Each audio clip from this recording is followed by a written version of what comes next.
Merci d'avoir choisi la RTNK pour vous informer, mesdames et messieurs. Bienvenue dans cette édition du journal qui s'ouvre par cette actualité. Le journaliste de la province du Sud Kivu était dans la rue ce vendredi 10 décembre 2021 pour dire non face à ce que le journaliste qualifie d'agression par certains policiers face à la barbarie policière. C'était donc au cours d'une marche pacifique partie de la poste de Bukavu jusqu'au gouvernorat de province où un mémorandum a été déposé. Reportage justement en bas.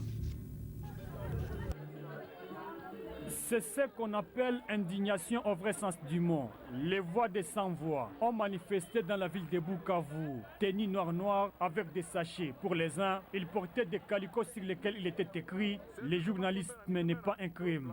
Hommes et femmes, tous ont dit non à haute voix et solidarisent avec des journalistes victimes de la barbarie policière du 2 décembre 2021. C'était à l'Assemblée provinciale alors qu'il couvrait la plénière consacrée à l'examen et les votes de la motion de censure visant le gouvernement Théongwabi Kassi. Quel est le poids de cette manifestation? Le président de l'UNPC, section du site Kivu de Ruskitoka, dans cet extrait. Les organisations signataires de la présente rappellent que le Sud Kivu dispose d'un édit provincial portant protection des défenseurs des droits humains et des journalistes et qu'il est inadmissible qu'ils continuent à faire objet d'une intolérance qui viole leur liberté d'informer l'opinion et ou d'être dans l'exercice de leur travail. Le fait de s'attaquer aux journalistes en plein exercice de leur travail étant un acte de grave cruauté, les signataires exigent des enquêtes indépendantes afin que soient punis les auteurs matériels et intellectuels de ces violations conformément à la loi. À cette occasion, les journalistes ont déposé dans les mains du gouverneur intérimaire et du vice-président de l'Assemblée un mémorandum adressé au président de la République, à l'Assemblée nationale et au Premier ministre avec comme grand message « Le journalisme n'est pas un crime ». Autre chose à présent, un cahier des charges dans lequel ressort les besoins spécifiques de victimes des crimes commis dans l'Est de la République démocratique du Congo, dont différents massacres perpétrés et répertoriés dans le rapport mapping vient d'être élaboré par l'organisation Cordaid en partenariat avec SOS IJM. Ceci pour bien mener le plaidoyer en faveur de ces victimes sur le plan national et provincial, pourquoi pas international. Tout est intervenu après un atelier de 2 jours tenu à l'hôtel Begonias dans la commune d'Ibonda. Eric Chocolat, le point. Parmi les besoins identifiés par ces victimes réelles des crimes de masse et répertoriés dans les rapports mapping, l'on note la mise en place des clichés d'accompagnement et d'écoute des personnes affectées, la réhabilitation des écoles et hôpitaux, la prise en charge holistique des enfants issus des viols et violences sexuelles et leur enregistrement à l'état civil et tant d'autres. La chargée des lobbies et plaidoyer au sein des SOS-IJM fait savoir qu'à partir de l'identification de ces besoins, il sera facile de mener le plaidoyer pour la réparation et la mise en place de la justice transitionnelle en faveur de ces victimes. Nous estimons que nous allons continuer à faire le plaidoyer au niveau local, au niveau provincial, au niveau national et au niveau international. Parce que comme nous l'avons dit, ces besoins sont vraiment spécifiques et certains d'entre eux peuvent trouver solution déjà ici même en province, d'autres peuvent trouver solution au niveau national et donc il faudra aller voir les autorités nationales, mais d'autres voudront assez qu'on aille au niveau international pour voir comment trouver des alliés ici et là. Nous aussi, c'est de la même manière que nous allons continuer à mener cette lutte, à porter les voix de ces victimes au plus haut niveau pour que leurs besoins puissent être satisfaits. Sentiment de joie pour les victimes des crimes de guerre. Ils espèrent que des plaidoyers qui seront menés ressortiront la lutte contre l'impunité et le rétablissement des victimes de guerre dans leurs droits. L'un d'eux en parle. Nous nous engageons mettre toutes nos batteries possibles en marche avec tous ces partenaires qui sont SECJM et Cordate afin que justice soit faite. Mais en plus, il faudrait qu'on augmente en disant que la plus grande charge que nous avons, c'est d'amener la voix de ces victimes. À noter que cet atelier était organisé consécutivement à l'étude faite par Cordaid et SOS-IGM ensuite Kivu sur les rapports mapping, et cela dans le cadre du programme Just Future Alliance.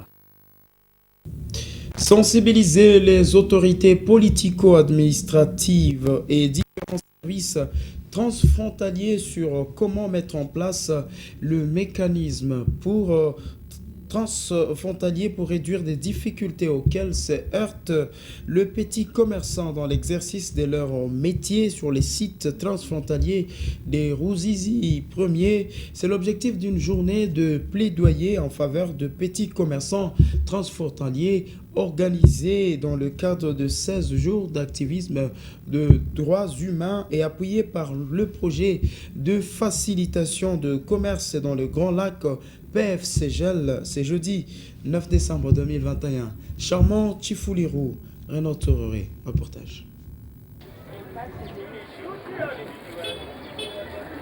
Cette rencontre a servi de cadre aux petits commerçants de demander aux autorités à tous les niveaux d'intervenir pour mettre fin à ces tracasseries. Ces commerçants ont même indiqué que parfois ils sont victimes des abus sexuels de la part de leurs bourreaux juste pour traverser. Ombeni Mouloumé est président des petits commerçants qui revient ici sur les calvaires qu'ils traversent. Les petits commerçants transfrontaliers font face à de multiples problèmes, notamment l'absence d'un espace ou d'un marché transfrontalier. Actuellement cause beaucoup de problèmes, et on a également constaté que le marché pirate donc encombre la ville de Bukavu suite aux places d'insuffisance dans des marchés, et créer d'autres espaces là pour en fait que les petits commerçants qui n'ont pas de place puissent aussi avoir les places dans ces marchés là, en fait de mettre fin au marché pirate, parce qu'il y a trop de risques. Sollicitons auprès des autorités de continuer à accompagner les petits commerçants transfrontaliers, car nous avons besoin de leur appui. De son côté, David Moulingano indique que l'objectif de cette rencontre est de chercher comment réduire tant soit peu la peine de ces petits commerçants. L'objectif poursuivi par SACAF pour cette activité qui est organisée aujourd'hui, en fait, c'était accompagner les petits commerçants transfrontaliers dans le plaidoyer à l'égard des problèmes qu'ils trouvent dans l'exercice de leur métier à la frontière. Aujourd'hui, ils ont trouvé un cadre en fait, pour exprimer leurs problèmes en face des autorités et ou bien en face de leurs représentants qu'ils ont représentés dans cette activité de plaidoyer. C'était toujours dans le cadre de ces jours d'activité de droits humains. À cette occasion, un cahier de charges a été remis aux autorités provinciales et locales. L'ASBEL Solidarité des jeunes filles pour l'éducation socio-professionnelle vient de répertorier une dizaine de cas d'harcèlement sexuel commis par des enseignants contre leurs élèves et qui ensuite conduit ces derniers à l'échec en cas de refus.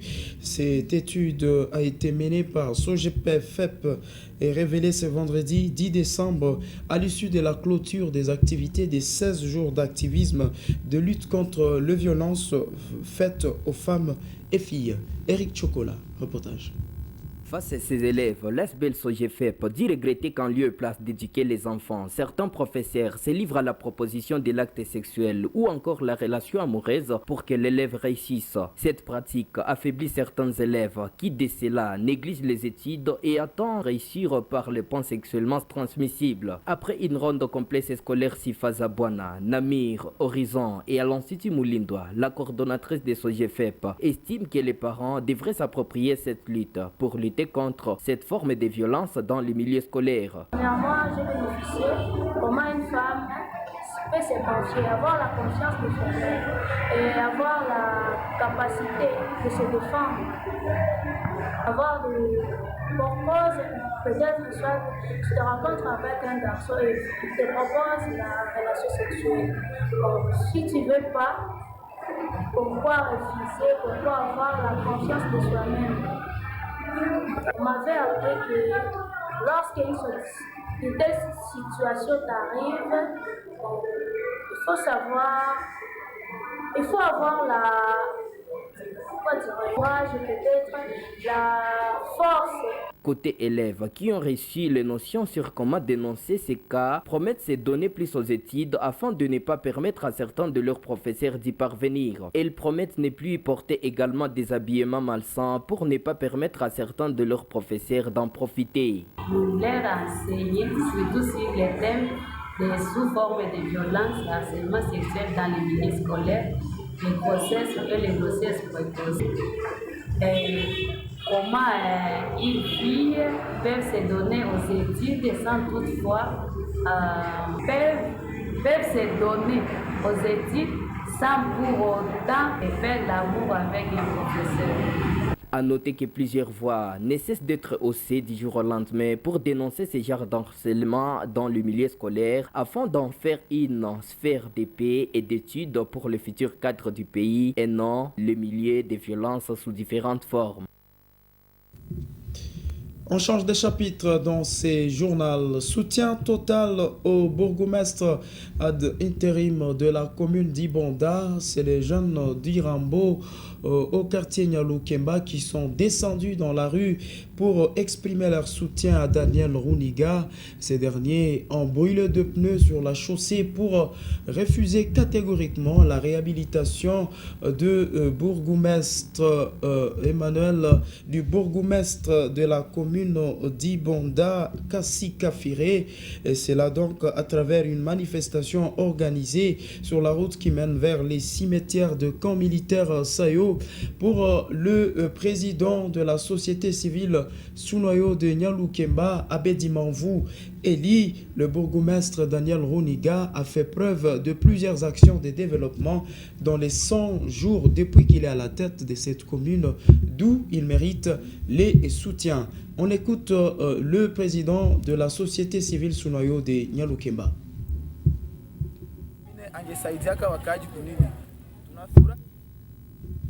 Merci beaucoup. On s'est levé plutôt le matin. On a vu que la situation était vraiment tendue au niveau de l'entrée du cimetière.